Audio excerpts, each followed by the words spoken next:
사도신경으로 신앙 고백 드리겠습니다.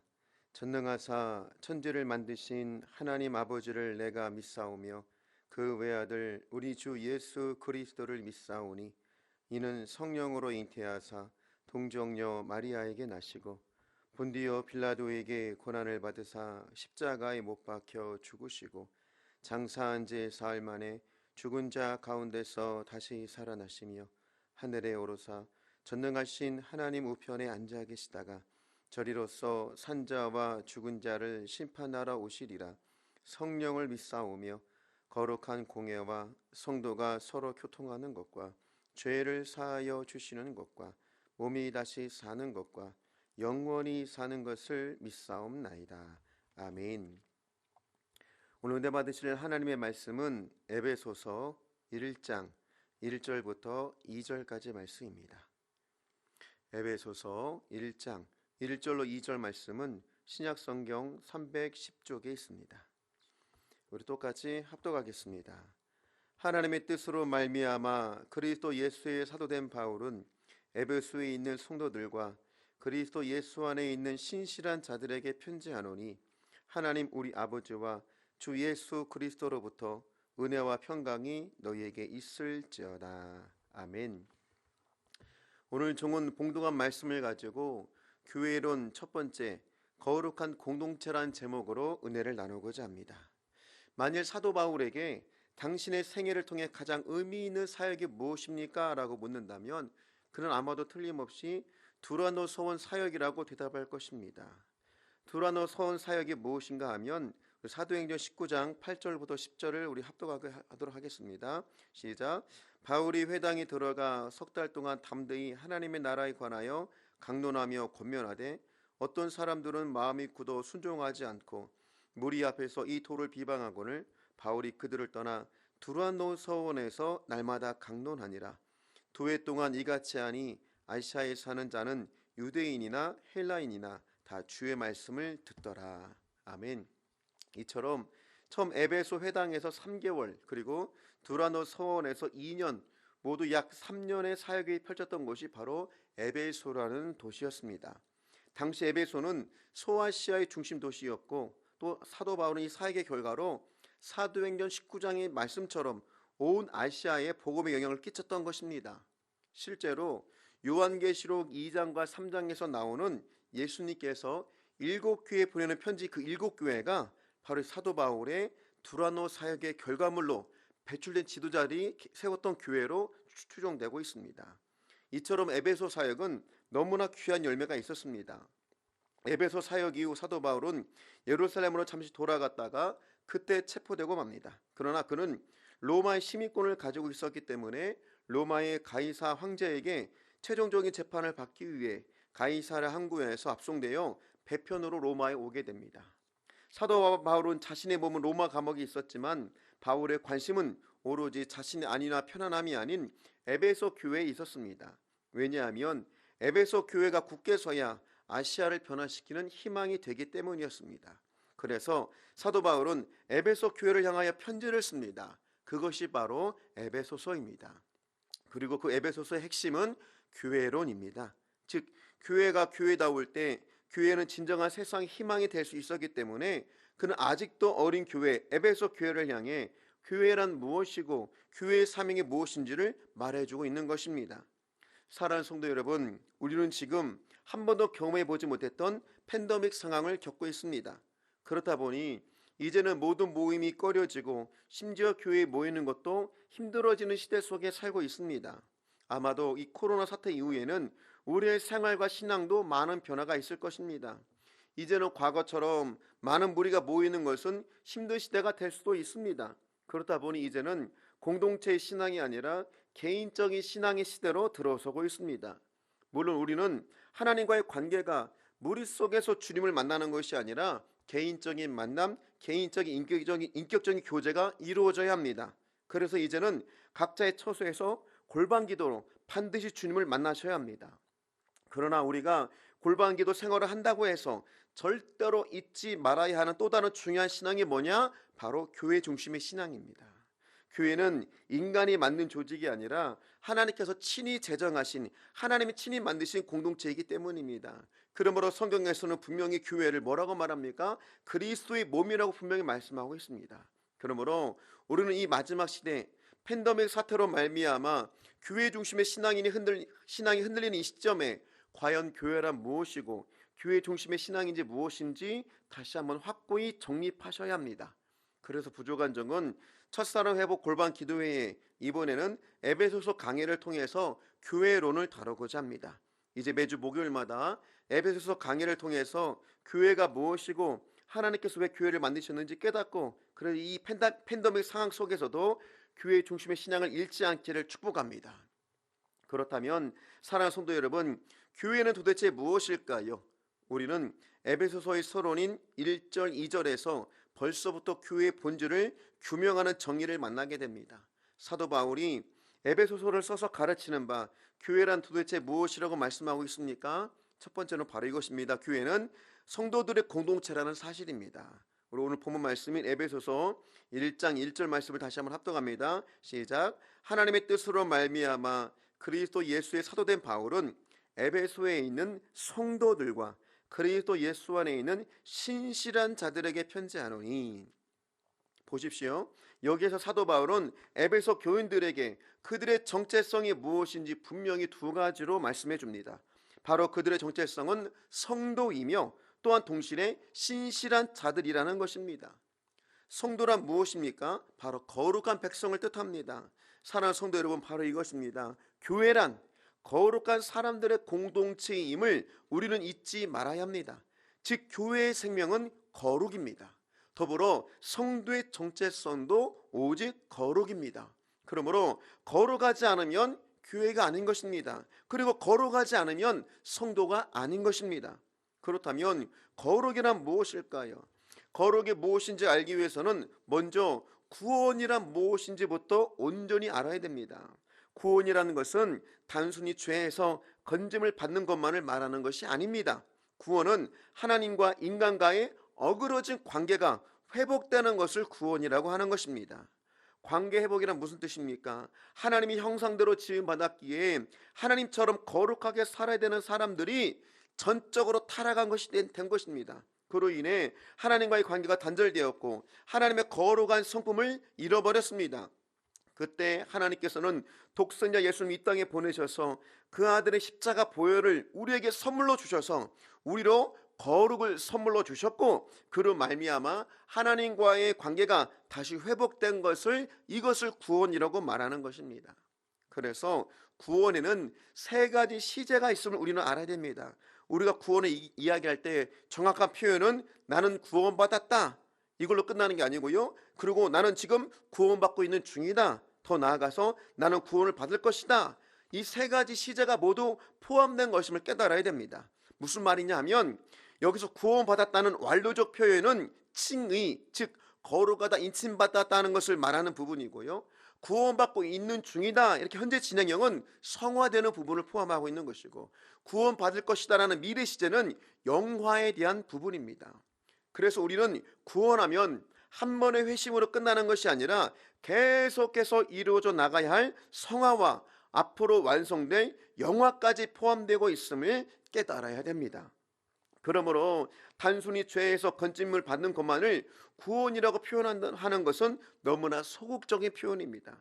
구원은 훨씬 적극적이고 영광된 목적을 갖고 있음을 잊어서는 안 됩니다. 그 목적이 무엇입니까? 바로 거룩입니다.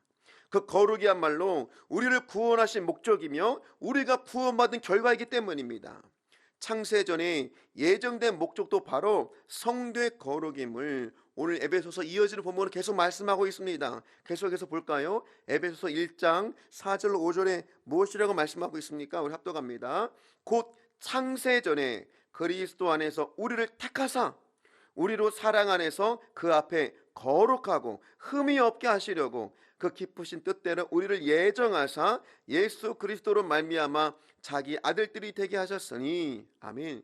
바로 보십시오. 오늘 에베소서 1장 4절을 보게 되면 창세전에 우리를 택하신 목적이 무엇이라고 설명하고 있습니까?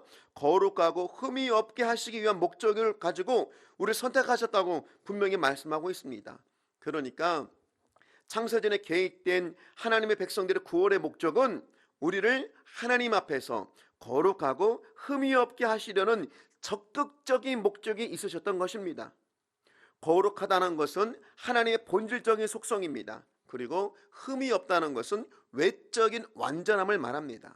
우리의 구원은 그렇게 겉과 속이 다 완전한 거룩함과 흠이 없음에 있는 것입니다. 그리하여 거룩하신 하나님과 한 곳에 사는데 조금 더 손색이 없는 그러한 자로 우리를 지어져 가는 것입니다. 그 거룩하고 흠이 없음은 하나님을 그대로 닮아야 한다는 것입니다. 여러분, 그래야 하나님과 함께 살 수 있지 않겠습니까? 그러므로 사랑하는 성도 여러분, 구원받은 백성들은 반드시 거룩으로 완성되고 있는 것입니다. 빌립보서 1장 6절에 뭐라 말씀합니까? 합독합니다. 너희 속에 착한 일을 시작하신 이가 그리스도 예수의 날까지 이루실 줄을 우리가 확신하노라. 아멘. 이렇게 우리의 구원은 거룩으로 완성되는 그 길이를 걷고 있다는 소리가 포함된 것입니다. 다만 우리는 확실하게 난 구원받았어 이렇게 말할 수 있는 이유는 뭐냐? 우리를 붙들고 계신 하나님의 손이 완전한 사랑으로 우리를 붙들고 계심을 알기에 그래서 완료형으로 말할 수 있는 것이지, 엄밀히 말하면 우리는 지금도 구원받고 있는 과정 속에 있는 것입니다. 그러므로 진실로 하나님께서 구원받은 백성으로 택하신 사람이라면 그 사람은 그의 신앙의 여정에서 반드시 변화된 인격과 변화된 삶이 나타날 수밖에 없는 것입니다. 비록 그 변화의 속도가 더딘다 할지라도 반드시 과거보다는 변화된 거룩의 모습들이 그의 삶에 나타나야 되는 것입니다. 그렇지 않고 오히려 구원받은 백성으로 고백은 함에도 불구하고 그의 삶에 아무런 변화가 없다면 이는 심각하게 진실로 그가 구원받은 백성인지 돌이켜 보셔야 합니다. 이 시간 저는 절대로 행위로 구원받는 것을 말하는 것은 아닙니다. 절대로 구원은 전적인 하나님의 은혜로 오직 예수 그리스도의 십자가의 공로로만이 구원을 받는 것입니다. 그러나 구원은 예수님의 십자가의 능력은 절대로 입술의 고백으로만 끝날 수 없다는 사실을 우리는 명백히 알아야 합니다. 무슨 말입니까? 예를 들어 한낱 물컵에 잉크 몇 방울만 떨어져도 그 물컵 색깔은 변할 수밖에 없습니다. 물컵에 잉크가 떨어지는데 물 색깔이 변하지 않을 수는 없는 것입니다. 하물며 예수 보혈, 예수 십자가의 복음은 한낱 잉크 몇 방울과는 비교할 수 없는 강력한 능력입니다. 이 예수 보혈, 예수 십자가의 복음은 그것이 진짜로 그 사람 안에 들어갔다면 반드시 영과 혼과 관절과 골수를 찔러 쪼개는 강력한 변화의 역사가 나타날 수밖에 없다는 사실입니다. 이러한 변화가 없다면 사실 그 물컵에는 잉크가 떨어진 것이 아닙니다. 이러한 변화가 없다면 사실 그 사람 속에 아직 복음이 들어간 것이 아니라는 말씀입니다. 사랑하는 성도 여러분, 무슨 말씀인지 아시겠습니까? 살아있는 복음, 살아있는 생명이 있는 사람이라면 절대로 입술로만 구원받는 백성이라고 끝날 수 없다는 사실을 명백히 깨닫기를 축복합니다. 그의 삶에는 반드시 거룩한 변화가 일어날 수밖에 없습니다. 그런데 종종 분명히 하나님께서 선택한 하나님의 백성이 분명함에도 불구하고 정말로 이러한 표현하기는 죄송하지만 징글맞게 변하지 않는 분들도 좀 종종 계시지요. 혹시 여러분들 중에도 내가 정말 변하기는 변할까 하시는 분들이 계십니까? 분명히 말씀드리지만 하나님께서 반드시 변화시키실 것입니다. 다만 우리도 자녀를 양육할 때 좋은 말 할 때 듣지 않으면 어찌합니까? 안타깝게도 이제는 매타작할 수밖에 없듯이 하나님께서도 그분의 방법대로 진짜로 여러분들이 변화될 만큼 때려서라도 변화시키실 것입니다. 생각해 보십시오. 그렇게 자존심이 센 야곱을 하나님은 환도뼈를 쳐서 지렁이처럼 기게 만드셨습니다. 사람이 볼 때 완전해 보이던 다윗을 하나님은 그 아들 압살롬으로 인하여서 피눈물 나게 만드셨습니다. 왜요? 그렇게라도 해서 그들의 죄악성을 변화시키길 원하셨기 때문입니다. 사랑하는 성도 여러분, 이처럼 하나님을 이길 사람은 아무도 없습니다. 그분은 자신의 독생자를 죽여서라도 우리를 변화시키고자 하셨습니다. 그러므로 하나님 앞에 걸리는 죄가 있다면 빨리 회개하는 것이 가장 지혜로운 것입니다. 이처럼 거룩하신 하나님은 우리를 거룩으로 강력하게 인도하고 계심을 깨달으십시오.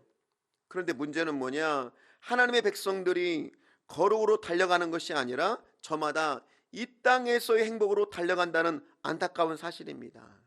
사랑하는 성도 여러분, 다시 한번 깨달으시길 축복합니다. 구원의 목적은 거룩이지 이 땅에서의 세상적인 행복이나 세상적인 성공이 아닙니다. 물론 예수를 잘 믿는 사람들은 행복하지요. 늘 기쁩니다. 늘 감사합니다. 그러나 그 행복과 기쁨은 예수님의 힘을 이용해서 나의 원하는 것을 얻었을 때 그때 오는 세상적인 행복과는 거리가 먼 것들입니다. 룻을 보십시오. 세상의 힘이 내게 주어지지 않아도 하나님의 인도함을 받았던 룻은 거지처럼 이삭을 줍게 되었을 때에도 하나님이 나의 삶의 주관자이시며 나의 아버지라는 그 사실 하나 때문에 기뻐하고 행복했습니다. 바로 이러한 모습이 성도의 행복과 기쁨인 것입니다.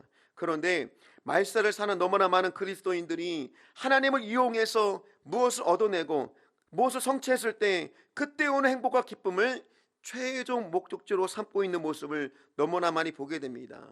안타깝게도 이것은 절대로 복음의 본질에서 너무나 벗어나 있는 모습임을 여러분 깨닫기를 바랍니다. 사랑하는 성도 여러분, 예수님께서 다시 오실 때에 우리 그리스도인들이 준비해야 될 것이 무엇일까요? 여러분들의 성공일까요? 아니면 내가 전도한 사람들의 명부입니까? 내가 봉사와 구제 쏟은 시간들일까요? 아닙니다. 우리가 주님 앞에 내놓아야 될 단 한 가지는 하나님의 자녀처럼 살았던 거룩입니다. 그리고 그 거룩을 위해 우리가 쏟았던 열정과 열심이 우리의 열매가 되는 것입니다. 성경에서 무엇이라고 말씀하고 계십니까? 데살로니가전 4장 1절부터 8절 중요 부분을 발췌했습니다. 우리 똑같이 합독합니다. 정말로 형제들아, 우리가 주 예수 안에서 너희에게 구하고 권면하노니 너희가 마땅히 어떻게 행하며 하나님께 기쁘시게 할 것을 우리에게 받았으니 곧 너희 행하는 바라 더욱 많이 힘쓰라. 하나님의 뜻은 이것이니 너희의 거룩함이라. 하나님이 우리를 부르심은 부정케 하심이 아니요 거룩케 하심이니 그러므로 저버리는 자는 사람을 저버림이 아니요 너희에게 그의 성령을 주신 하나님을 저버림이니라. 이처럼 하나님께서는 우리에게 거룩한 삶을 살기를 맹렬히 요구하고 계십니다. 거룩에 대한 더 많은 성경의 무서운 경고들을 기억하십시오. 히브리서 12장 14절에 뭐라고 말씀합니까? 모든 사람으로 더불어 화평함과 거룩함을 쫓으라. 이것이 없이는 아무도 주를 보지 못하리라. 디도서 1장 16절에 뭐라 말합니까? 저희가 하나님을 시인하나 행위로는 부인하니 가증한 자요 복종치 아니하는 자요 모든 선한 일을 버리는 자니라. 요한일서 3장 3절에 뭐라 말씀합니까? 주를 향하여 이 소망을 가진 자마다 그의 깨끗하심과 같이 자기를 깨끗하게 하시느니라. 아멘. 그러므로 예수를 믿었음에도 불구하고 거룩한 행위가 조금도 나오지 않고 그의 삶이 아무 변화가 없다면 그는 가증한 자요 복종치 아니하는 자라고 말씀하는 겁니다. 즉 가짜라는 것입니다. 이게 얼마나 무서운 말씀입니까? 사랑하는 성도 여러분, 이렇게 우리의 구원의 목적은 거룩입니다. 우리는 거룩함을 위하여 선택을 받은 것임을 잊지 마시기 바랍니다. 그러므로 오늘 사도 바울은 에베소 교회에 편지를 하면서 교회에 대한 첫 번째가 바로 이 거룩임을 말씀하고 있는 것입니다. 교회란 헬라어로 에클레시아입니다. 즉 세상으로부터 부름받은 사람들의 모임입니다. 즉 세상과는 구별된 사람들이 모여야 그것이 교회가 되는 것입니다. 세상이 아무리 이제는 이 정도는 죄가 아니야 라고 말한다 할지라도 그것에 구별되는 거룩이 있는 사람들이 모여야 그것이 교회가 되는 것임을 믿으시기 바랍니다. 그러므로 다시 말씀드립니다. 교회의 첫 번째 정체성은 거룩입니다. 그리고 성도의 정체성 첫 번째도 거룩인 것입니다. 그렇기에 교회와 성도를 무너뜨리려는 마귀의 모든 공격은 결국은 우리의 거룩을 무너뜨리기 위한 공격인 것입니다. 악한 마귀는 우리의 이러한 거룩한 정체성을 무너뜨리기 위해 모든 공격을 하고 있는 것입니다. 그러므로 성도와 교회는 거룩이 무너지면 모든 것이 무너진 것입니다. 사랑하는 성도 여러분, 진정으로 마지막 때입니다. 부족한 종이 보기에 우리 예수님 아무리 길게 잡아도 20년 안에는 오실 것 같지 않습니까? 우리 마지막 때에 진정으로 우리 정체성인 거룩을 잘 지키는 성도와 교회가 되기를 간절히 축원합니다. 특별히 우리 교회 이름이 무엇입니까? 성산순복음교회입니다. 즉 거룩한 무리들이 거룩한 하나님의 산에 모여 하나님을 경배하며 하나님께 기도하는 거룩한 성례 불기둥이 세워진 그런 모습들이 바로 우리 성산순복음교회 우리 공동체의 모습인 것입니다. 그러므로 오늘 이 밤에 여러분 삶에 거룩이 무너진 부분이 있다면 이제는 더 이상 지체하지 마시기를 축복합니다. 회개가 축복입니다. 오늘 이 밤에 다시 여러분 삶에 거룩 회복되기를 축복합니다. 우리 성령님은 소멸하는 불이십니다. 오늘 우리 기도를 통해서 우리 힘과 의지로 감당할 수 없는 여러분들의 죄악들을 성령의 소멸의 불이 소멸시켜 주실 줄로 믿으시기 바랍니다. 이제 우리 기도하겠습니다. 우리를 거룩하게 하시고자 우리를 구원하신 하나님, 오늘 우리가 다시 한번 구원의 목적과 우리의 정체성을 회복하기를 소원합니다. 우리 삶의 목적이 오직 하나님의 성품을 담는 것이 되게 하여 주시옵소서. 절대로 주님의 능력으로 세상 것 취하는 자들이 되는 것이 아니라 주님의 능력으로 주님의 성품을 닮아가는 자들이 되도록 성령님 오늘 이 시간 우리에게 임재하여 주시옵소서. 오늘 성령님 소멸하는 불로 우리에게 강력히 임재하시기를 소원합니다. 소멸하는 불로 임재하셔서 우리 모든 죄성이 소멸되게 하심으로 이제는 우리가 온전히 그리스도 예수 안에 있는 자들로 모든 정죄할 것들이 사라지는 시간이 되게 하여 주시옵소서. 진정 이 마지막 시대에 우리 성산순복음교회가 진정으로 악하고 음란한 이 시대를 능히 이기는 거룩한 공동체가 되기를 소원합니다. 우리 교회가 진정한 하나님의 거룩한 성산이 되게 하시어 이 거룩한 성산의 마지막 시대에 하나님이 선택하신 거룩한 백성들이 구름대와 같이 몰려들어 하나님을 힘있게 찬양하며 하나님을 힘있게 영광 드리는 시대적 사자오를 바라는 승리의 교회가 되게 하여 주시옵소서. 예수님의 이름으로 기도드리옵나이다. 아멘. 할렐루야. 주신 말씀을 기억하면서 이 시간에 야베스의 기도라는 찬양으로 함께 믿음으로 고백하기 원합니다. 우리 주의 은혜를 기리며 찬양합니다. 내가 엄마 꿈속에서 고통 중에 태어났지만 나를 구원하신 하나님 날 택하시고 존귀케 하셨네. 내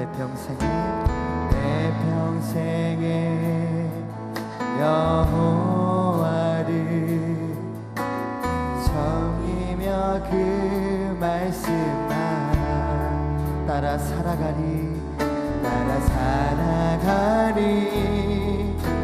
주의 집에 나 항상 거하리니. 할렐루야.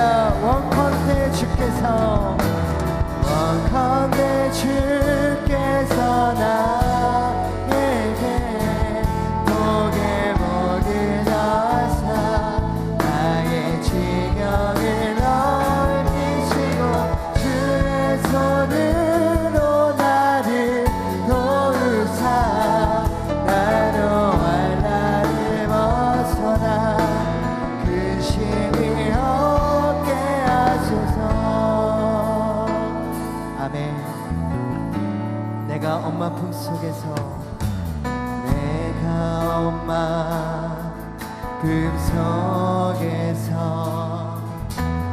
고통 중에 태어났지만 나를 구원하신 하나님 날 택하시고 존귀케 하셨네.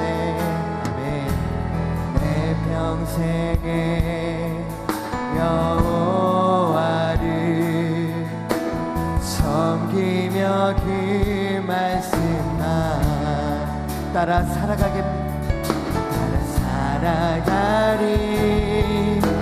주의 집에 나 항상 거하리니. 아멘. 하나님께서 우리에게 말씀하십니다.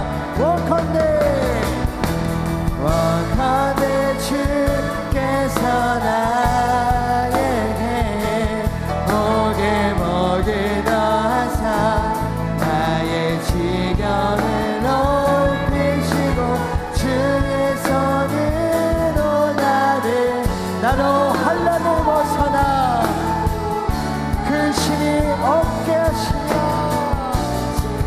이렇게 하소서.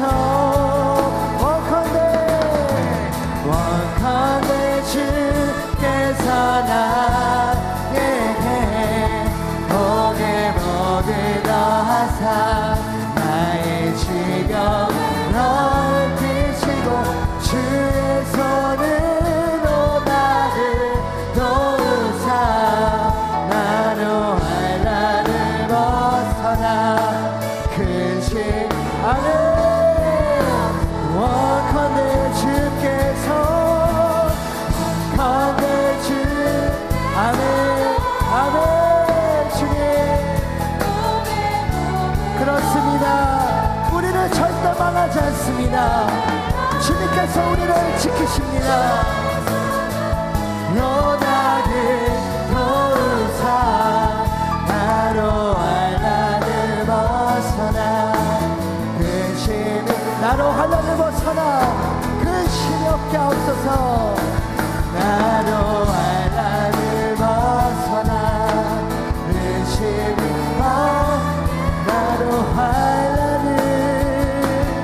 나로 한란을 벗어나 근심이 없게 하옵소서. 아멘. 그렇습니다. 우리의 믿음을 지켜주시고 우리의 믿음의 지경을 넓혀주시고 야베스의 기도의 내용처럼 이 시간 우리가 골방 기도로 나아갈 때 하나님 하늘문이 열리고 우리에게 응답을 하옵소서. 우리에게 말씀을 주시옵소서. 주님의 성호 3번 간절히 부르짖고 통성으로 기도하겠습니다. 주여